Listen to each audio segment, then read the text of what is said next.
पंडित जी के लाल भाई रे म्यूजिक बाय निशान।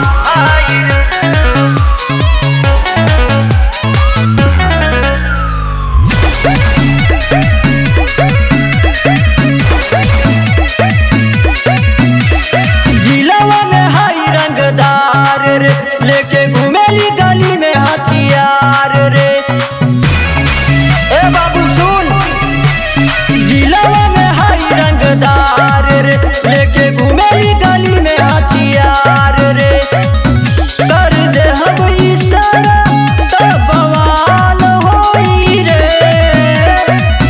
पंडित जी के लाल भाई रे तोरा खातिर काल है रे।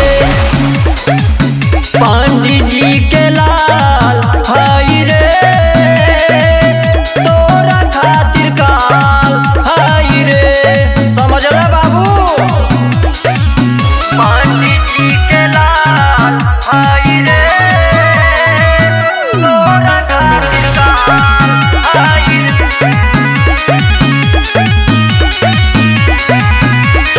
झुंड में हथियार लेके घूमता नहीं आगे, ढेरा जानी बोला अभी लगबे तू हाफे।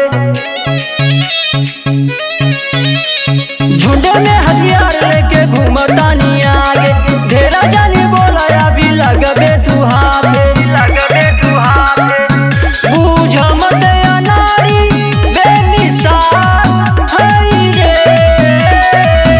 पंडित जी के लाल है रे तोरा खातिर काल है रे।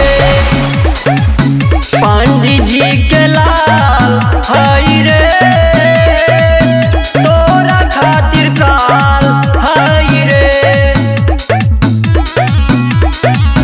पंडित जी के लाल है रे म्यूजिक बाय निशान।